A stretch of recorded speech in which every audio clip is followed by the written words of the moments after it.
पिता हैं, आदिदेव हैं। क्या भगवान के दर्शन कैलाश पर्वत पर नहीं कर पाते? बुलवा के कर लेते, लेकिन क्यों नहीं किए? ये हमें आपको संकेत दिया है, दुनिया में चाहे जितने बड़े बन जाओ, भगवान के दरबार में हमेशा छोटे बन के ही जाना चाहिए। हनुमान जी का सुंदरकांड पढ़िए, जगह जगह पर लिखा है अतलक रूप धरे हनुमाना। लघु रूप का मतलब ये नहीं है कि छोटे मच्छर बन गए थे, मच्छर नहीं बने। वो हमें आपको ये ज्ञान देते हैं कि भगवान के काम के लिए जब भी जाएं तो छोटे बनकर चले जाएं। अगर छोटे बनकर जाओगे तो तुम्हें दुनिया की वो ऊंचाई प्राप्त हो जाएगी जो किसी को नहीं मिल पाएगी। अब अगर बड़े बनकर गए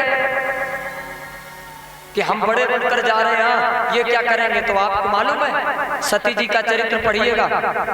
शंकर जी के साथ में गई, कहाँ? कुंभज ऋषि के पास कथा सुनने के लिए गई थी।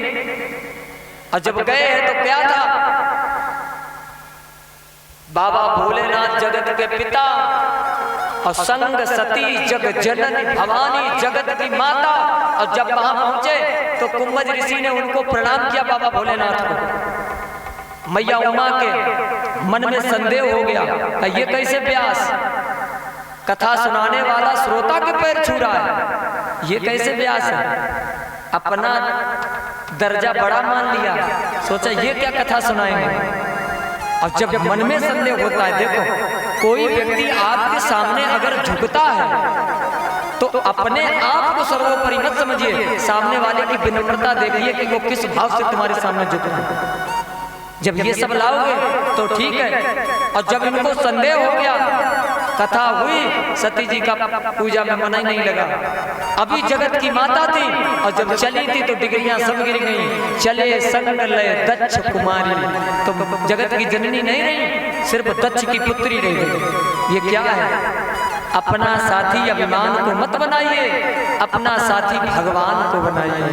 अगर ये करोगे तो कल्याण, यही कथा सिखाती है। बाबा भोलेनाथ कहने लगे हम मंजूर है, मुझे लिए चलो। तो उमा ने कही बाबा हमारा आपका पति पत्नी का दर्जा नहीं रहेगा। तो ये भी मंजूर है। क्या दर्जा रहेगा कि कोई अगर हमसे वहां पर पूछेगा तो हम कह देंगे ये हमारी बहू है, बहू। बाबा कहने लगे ये भी मंजूर है, लाओ वो साड़ी आड़ी लाओ। अब बाबा भोलेनाथ साड़ी पहनने लगे। अब बाबा तो 21 हाथ के और मैया उमा 7.5 हाथ की। अब बाबा भोलेनाथ सामने जब दाढ़ी झांके तो पीछे पीठी खुल जाए, और पीठी झांके तब जब दाढ़ी खुल जाए। उमा ने कहा बाबा चल नहीं पाओगे। अब बाबा भोलेनाथ ने पट से तिकोनी धोती की। अब कहा उमा प्लास्टिक का हो तो बहुला बांध ले, चले बांध ले, चल रही। जब चलने लगे तो उमा ने कहा बाबा अब आगे नहीं चलोगे। तब फिर जब बहू का रिश्ता हो गया तो हमसे पीछे चलो। बाबा भोलेनाथ को यह भी मंजूर हो गया, भगवान के दर्शन के लिए जो बनना पड़े बन जाइए, आपका घाटा नहीं है, उसमें लाभ ही लाभ है। जो बनना पड़े बनते रहो। हमने आपको भक्तों के बहुत सारे दृष्टांत बताए। वैराग्य एकदम से जीवन में नहीं आएगा, आप ये समझे। मैंने आपको कथा प्रारंभ होने से पहले बताया था, वैराग्य कोई ऐसा नहीं है कि घर छोड़ दे, घर छोड़ दिया तो वैराग्य आ जाएगा। वैराग्य कभी नहीं, ये तो मन की भाव दशा है। हम डायरेक्ट पेड़ को पैदा नहीं कर सकते, पहले बीज डालेंगे तभी तो पेड़ पैदा होता है। तो हम वैराग्य डायरेक्ट नहीं कर सकते, लेकिन त्याग से कर सकते हैं। जब त्याग रूपी बीज डालेंगे तो वैराग्य रूपी पैदा अपने आप उगाएगा, अपने आप। बाबा भोलेनाथ यही करने का मंजूर लिए चलो। अब पीछे पीछे बाबा भोलेनाथ, अब आगे आगे उमा। अब उमा तो है 7.5 हाथ की, अब बाबा भोलेनाथ 21 हाथ के। तो उमा के पांव पर रहे धीरे धीरे, और बाबा भोलेनाथ के पैर थोड़ी देर तो पीछे चले, वो आगे निकल गए। उमा ने कहा बाबा चलना नहीं है, तो बाबा फिर पीछे हो गए। बाबा फिर पीछे, फिर थोड़ी दूर चले, फिर बाबा आगे निकल गए। अब कहा बाबा तुम्हें चलना नहीं है, तो फिर पीछे हो गए। ऐसा करते करते आगे बढ़े तब तक देवताओं की पत्नियां विमान लेकर और इन्हीं के ऊपर से निकली, बाबा भोलेनाथ के ऊपर से। अच्छा देखो, बाबा भोलेनाथ ने देखा और उमा से कहने लगे, उमा अब हमारो तो जी चाहत कि हम नाचन लागे, हमारो तो जी चाहत कि हम नाचन लागे, लेकिन हम आप ध्यान रखना, ये पत्नियां जो हैं बाबा भोलेनाथ के ऊपर से काहे को निकली, इसलिए कि तुम तो विलंब से पहुंचोगे, हम लोग पहले से जा रहे हैं। या बाबा भोलेनाथ ऊपर बैठे तो ऊपर से निकलेंगे तो बाबा भोलेनाथ का काम है जो भगवान का नाम लेते हुए निकलता, बाबा तो उसी में रम जाते हैं, इन्हें फिर दुनियादारी से मतलब नहीं है। तो भाई बाबा कहने लगे, अब यही तो आजकल दशा है, जैसे आपके कोई मित्र हो और आप बहुत अच्छी मित्रता रखते हो और किसी कारणवश आपकी उनसे बोलचाल बंद हो जाए और आपके मित्र के यहाँ न्योता हो और तुम्हारा न्योता ना किया जाए, और आप प्रैक्टिकल कर लेना। देखो जो गांव के लोग होंगे तुम्हारी वाली गली से निकलेंगे, तुम्हारा न्योता नहीं आया इसीलिए। अब कोई कोई व्यक्ति होता है वो तो घर पे जाता है और जाकर कैसे आराम से पूछता है कि भैया तुम्हारा न्योता नहीं आया, तो वो भाई साहब कहते नहीं आया, तो अब तुम बताओ तो हम ना जाए, बताओ ऐसे तो बोलते, तुम कहो तो हम ना जाए, तो अब ये कैसे कह दे कि तुम ना जाओ, मैं कह दे तुम चले जाओ, जैसे ही घर से बाहर निकलते फिर अपने मित्र से कहा बहुत सगे को नहीं घूमते, आज न्योतों को नहीं पूछी गई, यही तो दशा खराब है। संबंधों को समायोजन अपना अच्छा रखिए जीवन में, जब जीवन में समायोजन अच्छा रहेगा तो आपके जीवन में मानवता आ जाएगी, अगर मानवता आपके जीवन में आ गई तो फिर कल्याण ही कल्याण है, मानवता बहुत जरूरी है। भोलेनाथ ने जब देवताओं की पत्नियों को देखा तो निकाला डमरू अब कहने लगे, उमा हमरो तो जी चाहत कि हम नाचल लागे। उमा ने कहा बाबा चलना नहीं है, कहा चलना तो है लेकिन नाचने को भी मन कर रहा है। उमा बहुत समझा रहे, बाबा भोलेनाथ ने निकाला डमरू अब बजाना प्रारंभ कर दिया, कहने लगे वाह प्रभु कि कितना प्यारा प्रभु और रहस रचाया, कितना प्यारा प्रभु रहस रचाया, और जी कर देखता कितना प्यारा प्रभु।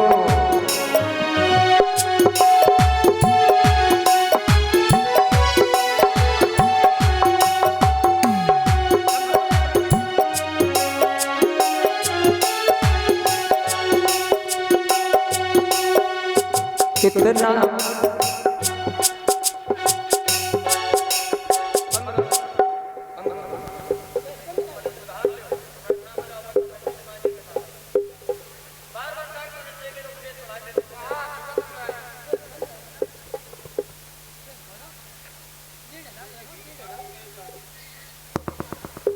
बोले गोविंद भगवान की कि कितना प्यारा प्रभु रहस रचाया, जी कर देखता रहूं कितना प्यारा प्रभु, जी कर देखता रहूं।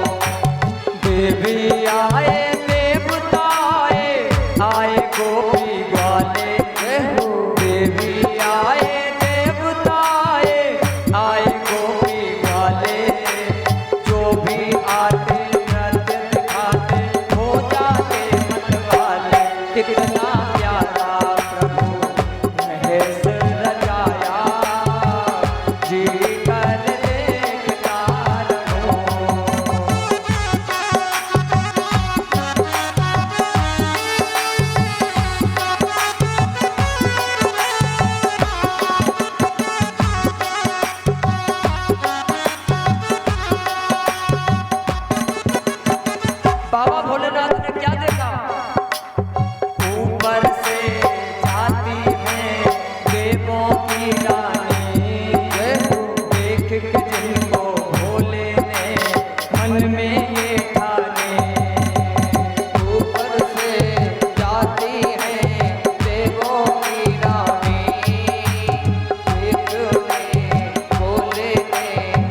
बाबा हमें लगता तुम्हें चलना नहीं है। बाबा ने फिर धोती जो थी वो टेढ़ी की और पीछे पीछे चलने लगे।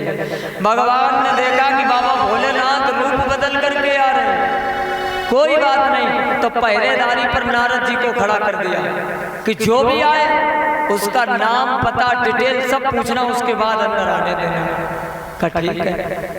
बाबा भोलेनाथ तो मैया उमा चली, उमा तो अंदर चली गई। बाबा भोलेनाथ जैसे ही अंदर प्रवेश करना चाहते थे, नारद जी ने रोक लिया। कहा रुको, क्या बात है गोपी, बड़ी विलंब से आई? तो धीरे से बोले कि सो गई रहा, नींद आई। अच्छा कोई बात नहीं, अच्छा ये बताओ तुम्हारा नाम क्या है? बाबा भोलेनाथ का नाम बताया। वो गोपी तो है नहीं, वो तो गोपा है, अब नाम क्या बताए? अब बाबा भोलेनाथ, अब नारद जी पूछते गोपी बताओ तुम्हारा नाम क्या है? अब बाबा भोलेनाथ कह रहे हमारा नाम, तुम्हारा कोई नाम नहीं है? तो बाबा भोलेनाथ कहने लगे मेरा नाम। नारद जी बोले तुम्हारे माता पिता ने क्या तुम्हारा नाम नहीं रखा है? बताओ तुम्हारा क्या नाम है? बाबा भोलेनाथ बोले हमारा नाम लिख लो, सुनाई ना। ठीक मंजूर। अच्छा तुम्हारे पति को नाम? अब शंकर जी पति की ने बनाया, शंकर जगत बंधु जगदीशा, वे तो सारे जगत के पिता है, और पति कौन बनाया?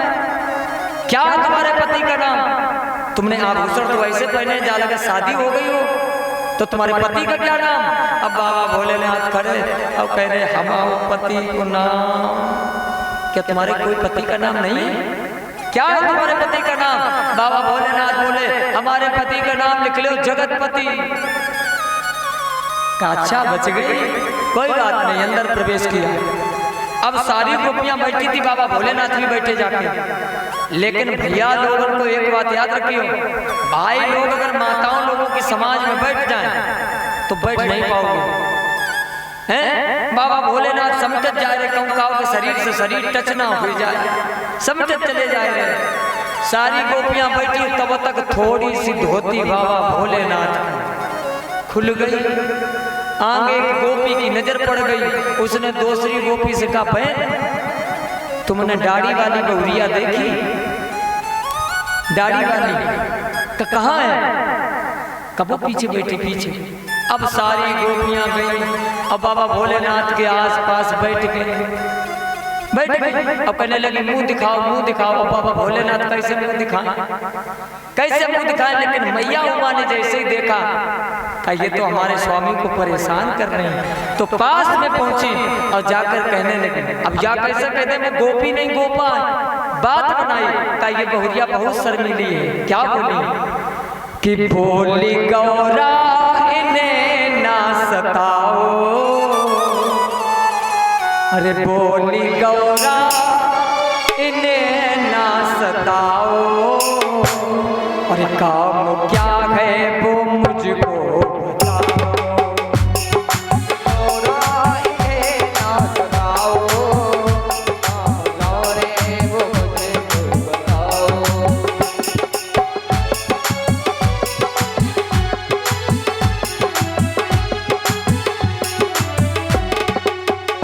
बोली गौरा इन्हें ना सताओ, काम क्या है वो हमको बताओ। बोली गौरा इन्हें ना सताओ, काम क्या है हमें तो बताओ। क्यों? ये बहुरिया बहुत है सयानी, ये बहुरिया बहुत है सयानी, आँख भी एक इसकी काली।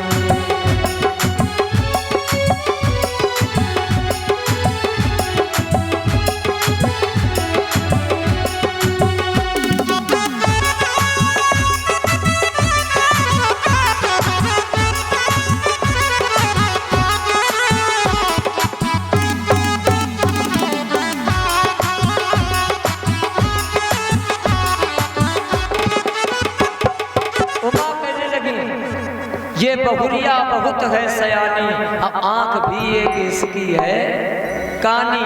ये बहुत शर्मीली है इसलिए मुंह नहीं दिखाएगी। अब बाबा भोलेनाथ को अंदर ही अंदर क्रोध बढ़ने लगा। कन्हैया ने देखा कि बाबा का क्रोध बढ़ने लगा है, और अगर कहीं क्रोध बढ़ गया तो यार रास लीला की जगह संहार होने लगेगा, तीसरी आंख खुल जाएगी। तो भाग करके पास में पहुंचे और जाकर बाबा भोलेनाथ का घूंघट खोल दिया। मां गोपी नाई गोपा निकले। यहाँ पर एक और नाम पड़ गया कि बोलिए गोपेश्वर भगवान की जय। कन्हैया कहने लगे बाबा हमारे दर्शन के लिए ये सब करने की क्या जरूरत थी, ऐसे ही चले आते। बोले बाबा कहने लगे हम किसी का एहसान नहीं रखते। एक बार तुम मेरे लिए औरत बन गए थे, माता नारी बन गए थे, तो हम तुम्हारे लिए बन गए। हाँ एक बार विष्णु भगवान मोहिनी बने थे तो कहा हम भी तुम्हारे लिए बन गए, सब बराबर। बड़े प्रसन्न होते हैं, बाबा अपने धाम को जाते हैं। गोपिकाएं कहने लगी प्रभु अब रास नहीं करना है। सभी लोगों ने मिलकर रास लीला की। उसके बाद वहीं पर राधा के अंदर अभिमान आ गया कि भगवान मेरे हैं, कन्हैया सिर्फ मेरा है।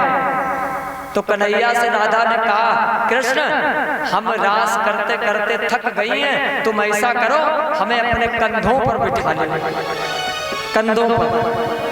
तो कन्हैया ने कहा कि ठीक है तुम पत्थर पर चढ़ो और वहां से मेरे कंधों पर बैठ जाओ। राधा पत्थर पर चढ़ी, इधर कामदेव चल दिए। कामदेव चले और राधा जैसे ही बैठना चाहती थी भगवान अंतर ध्यान हो गए, राधा सर के बल गिरी। अब उठी भाग खड़ी हुई। भगवान ने कहा अब तुमने जो पहिया कहां से फिट हुई, अब तो थक गई थी, अब कहां से हो गए। कामदेव से कहा कामदेव दूर रहना। और सत्य भी बात है, आप कल कथा सुनेंगे भगवान के 16,108 विवाह हुए, हर रानी से 10-10 पुत्र हुए, लेकिन भगवान योगी राज कृष्ण कहलाए। योगी रहे, मोर का पंख धारण किया है। भगवान भी योगी हैं, मोर भी योगी है। कथा आप सबको पता होगा। भगवान रासलीला करते हैं, उसके बाद अपने धाम को आ जाते हैं। एक बहुत गरीब भक्त है, वो दिन भर प्रतीक्षा करती है कि भगवान के किसी तरीके से हमें दर्शन हो जाए। अब देखो कितनी बढ़िया बात है। हम आप ये सोचते हैं कि हमारे पास धन नहीं रहा, यश नहीं रहा, वैभव नहीं रहा तो भगवान हमें नहीं मिले। अरे भगवान निर्धन को सबसे पहले मिलते हैं। शिवरी मैया कौन थी? अधम से अधम, अधम अति नारी, अधम से भी अधम थी। भगवान जाकर मिले कि नहीं मिले? गीतराज जटायु, इसने कौन सी तपस्या की? भगवान इसको भी जाकर मिले। लेकिन करना क्या है? भगवान के नाम की गिनती मत करिए कि हम बैठे हमने भगवान की 1 माला कर ली, 2 माला कर ली, 10 माला कर ली। भगवान माला से नहीं मिलता है। फिर भजत कृपा करे हैं रघुराई। करे क्या? अपने खेतों में आप काम कर रहे हैं, काम करते चलो और नाम रटते चलो और कृष्ण गोविंद गोपाल गाते चलो। काम करिए लेकिन साथ साथ में नाम भी लीजिए, तभी तो कल्याण हो पाएगा। प्रसाद ले ले। माला जपने की जरूरत नहीं। कैसे? जैसे आप एक बात बताना, आप लोग कथाएं बड़े विद्वान लोग, अगर आपकी माता आपसे बेटा नहीं कहेगी तो क्या आप उसके बेटे नहीं हैं? बात पर ध्यान देना। अगर आपकी मैया आपसे बेटा ना कहे तो क्या आप उसके लिए बेटे नहीं हैं? बेटे हैं। या अगर वो आपसे बेटा नहीं कह रही है तो आप उसके पीछे माला लेकर घूमे कि आप हमसे माता कहें, माता कहें, बेटा कहिए। ऐसा नहीं है। हमारी दशा जानते क्या है? वो तो माँ है ही है, ये जगत पिता है, ये हम जानते हैं पर मानते नहीं। जान रहे हैं। जैसे एक महात्मा जी एक वृक्ष के नीचे बैठे माला जप रहे, एक दूध बेचने वाला आया। दूध बेचने वाले का काम होता है पैसे लेकर दूध देना, पास में थोड़ी दूर पर खड़ा हुआ, लोग पैसे लेकर आते, दूध देते चले जाते। लेकिन अंत में एक व्यक्ति ऐसा आया जिसने ना तो पैसा दिया और दूध भी ले लिया, बदले में 2-4 उल्टी बातें और सुनाई और चला गया। अब इसने कुछ नहीं कहा।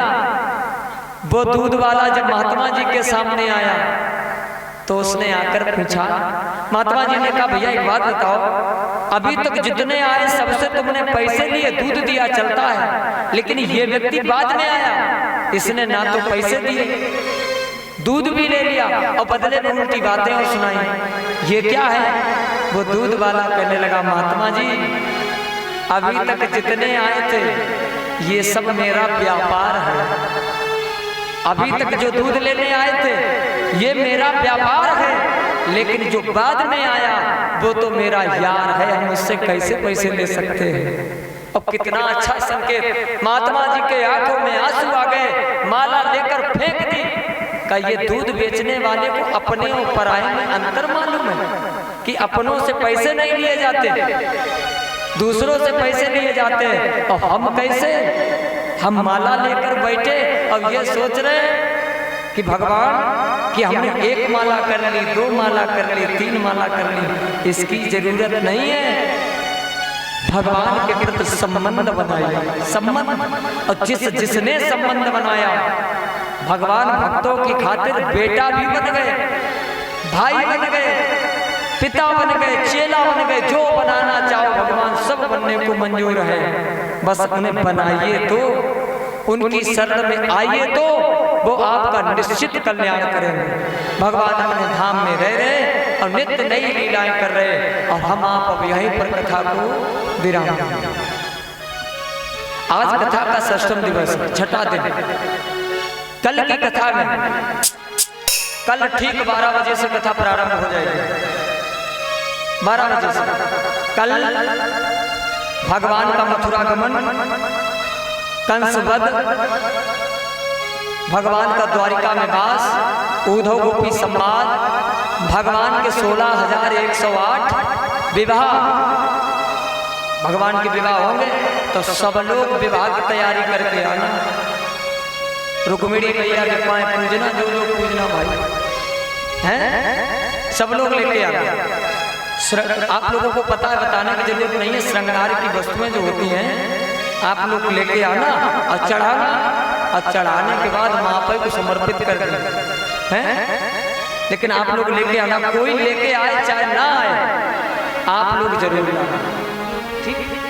वैसे श्रृंगार की वस्तु जो भी घर से लाए और अपने घर पर ले जाए। और कल सुदामा चरित्र होगा तो सब लोग अपने अपने घर से 1-1 बोरा चावल लेके आइए, 1-1 बोरा। अब भैया लोग परेशान मत होइए, माता लोग बहुत चालाक है, इतने बड़े बोरा रात ही तैयार हो जाए हैं। और शेष जितनी भी कथाएं बची हैं कल के समय में हम आप सुनेंगे। जो व्यक्ति आज तक कथा में नहीं आ पाया, अगर 7वें दिन भागवत कथा में आता है तो कल का दिन वरदान का समय होता है, उसे पूरे भागवत का लाभ मिलता है। मेरा कहने और बताने का काम है, आगे हर इच्छा भावी बलवाना, जैसे इच्छा हो, जिसके पाप क्षय हो जाएंगे वो भगवान के दरबार में आ पाएगा, और जिस पर भगवान की कृपा नहीं होगी वो भगवान के दरबार में नहीं आ पाएगा। बोले बाके हरिलाल की। 2 शब्दों में लोग प्रभु का नाम और उसके बाद पावन आरती करते हैं, और हम आप सभी लोग प्रेम से भगवान का नाम लेते हुए